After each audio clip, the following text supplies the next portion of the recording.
Hey, welcome in this evening. I'm Lizzie Arbogast, sports editor at Tallapoosa Publishers, alongside managing editor Santana Wood. How are you doing this evening?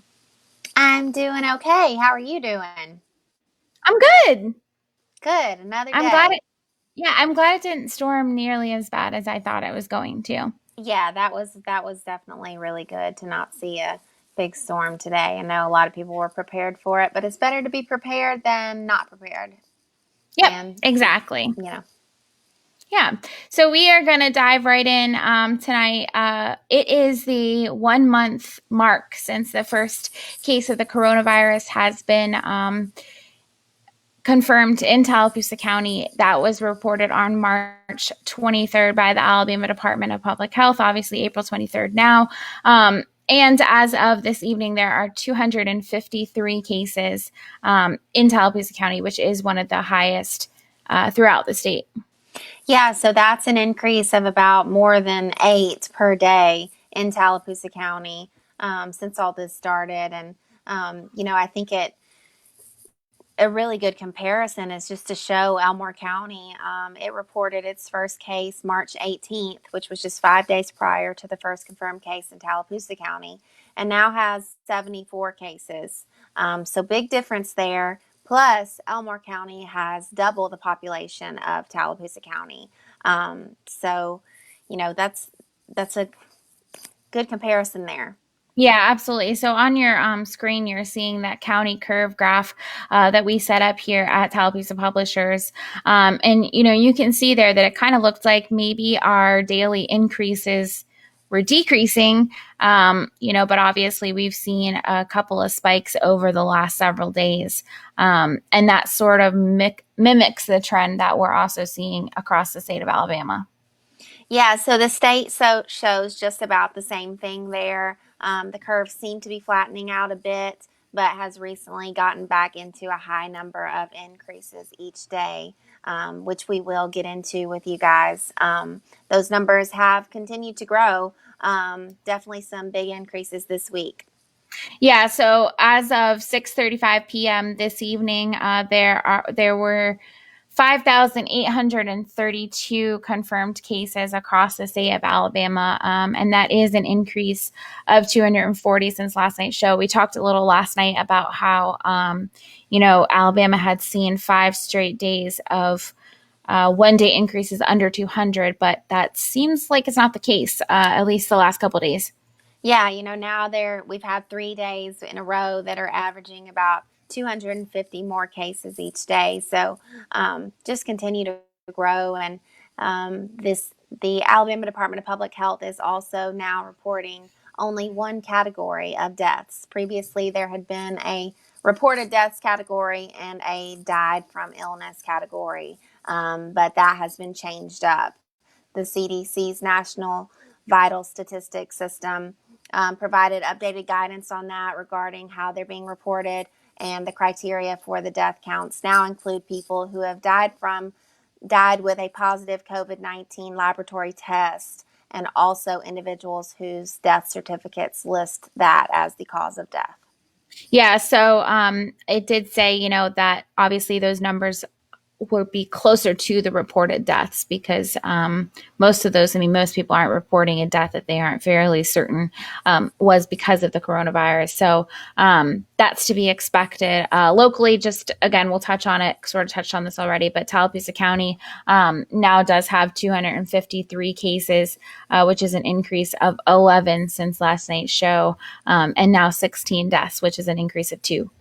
Also, over in Elmore County, still 74 cases over there, one confirmed death over there. Coosa County now has 29 cases, which is actually a little bit of an increase for Coosa County. There haven't been as many increases each day over there, so that's an increase of 5 since last night. Second largest 1 day increase for Coosa County, and still one death over there as well. Yeah, so one of the big reasons that Tallapoosa County is seeing such a large number of positive cases is obviously what's going on at Bill Nichols State Veterans Home. An investigation has begun as more residents have died due to the virus or due to complications of the virus. As of Thursday, 8 residents have died. Everyone at the facility has now been tested, and 64 residents as well as 23 employees did test positive. Yeah, so that's, nearly 90 confirmed cases of the coronavirus that have been at that facility, whether it be a resident or an employee. So quite an outbreak over there. The Alabama National Guard was sent in on Saturday to disinfect the facility, disinfect the rooms, common areas, hallways, administrative offices, frequently touched surfaces, and all that. And it will also provide follow up to other state veterans' homes, which haven't seen as many confirmed cases as Bill Nichols at all.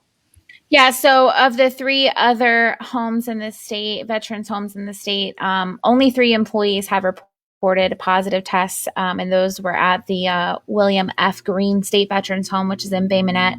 The other two homes, located in Huntsville and Pell City, have not reported any confirmed cases at this time. We don't know how many they've tested, but I think the big thing about Bill Nichols that shows you is that obviously people who are confined to a small space, once they've all been tested, we don't have numbers on how many of those people showed symptoms, those kinds of things. But it just sort of goes to show you that, there's a reason that people are saying socially distance. There's a reason people are saying use good hygiene, all those kinds of things. Because, that's an example of kind of a lot of people in a very small space, and what can happen. Certainly. So always we want to continue to stress to you guys to practice that social distancing. So important.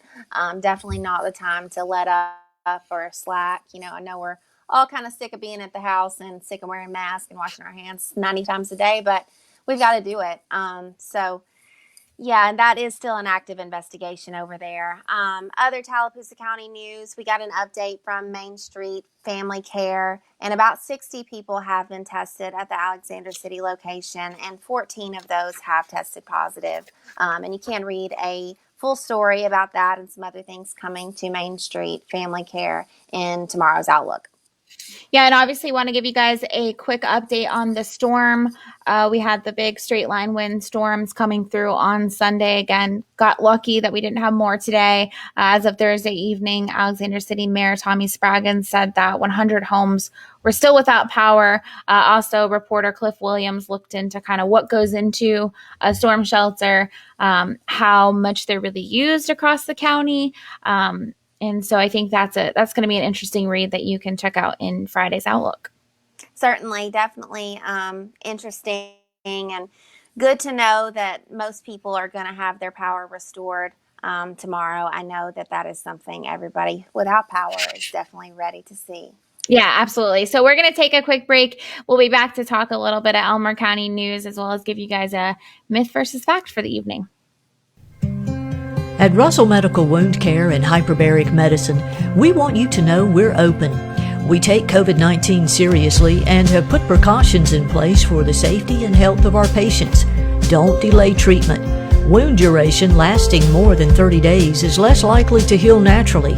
We treat all types of wounds, cuts, and burns, so intervene early. Wound care is critical. Call us today.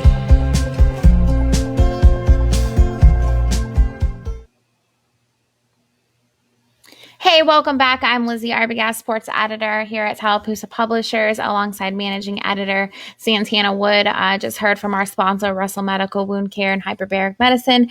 Always glad to have their support. Definitely really appreciate that. Appreciate you guys listening in as well. I do want to talk a little bit of some feel good. We have a couple feel goods. But the one from the news we have from Elmer County is definitely an exciting thing to hear. Yeah, so over in Elmore County, the Elmore County Food Pantry received a $3,000 donation from Max Credit Union and the Max for Kids Foundation today. Actually, it was on Tuesday. Jonathan Yarborough, who is the director of the Elmore County Food Pantry, said each donated $1.50, and that was each donated to the organization, which provides 10 meals or around 20,000 total meals. So he said that the Montgomery Area Food Bank reduced its food prices to 5 cents a pound from 18 cents a pound to help the food service organization. And that's just really good to see them helping out over there. Yeah, absolutely. We do want to talk a little myth versus fact, sort of playing off a little bit of what we talked about last night. But obviously, we've talked a lot about, or seen a lot and heard a lot, I'm sure you guys have as well on social media, about hospitals being paid more for COVID-19 patients. And this is kind of true. So it's standard procedure for Medicare to pay a hospital roughly 3 times as much for a patient who needs a ventilator. That was the case prior to the pandemic, will likely be the case after the pandemic. And Medicare is paying a 20% add on to its regular hospital payments for treatments of coronavirus payments. And that is a result of that stimulus money. Yeah, so that's kind of interesting. And the claim suggests that the number of COVID-19 cases is being inflated for this reason, but the evidence shows that those cases are actually being undercounted. Yeah, so I think it's important, when you're reading into things like, oh, they're being paid more for hospital for COVID payments, like what does that actually, or for COVID patients, what does that actually mean? What does that look like? So we do, as always, want to end on a feel good story of the evening. Got a cool story out of Reeltown High School. Stacey Monroe sent out ballots for a who's who, which is basically senior superlatives. And then she made a cute little video to release for the seniors. It just kind of as a way to honor them and still give them something to celebrate, with their year being canceled early. Yeah, really good to see that. I know that the seniors are having kind of a tough time right now and definitely having to do some non traditional things. But I think that was really good to see and a great way to honor those seniors as well. And just a little bit of feel good news for y'all. That's something that we can all use a little bit of right now. So we just thank y'all for coming to us every night, every weeknight here at 7 p.m. Thank you for trusting us as your local news source. We will continue to come to you guys with the latest updates. Again, we want to thank our sponsor, Russell Medical Wound Care and Hyperbaric Medicine, for all their support, and our audience as well.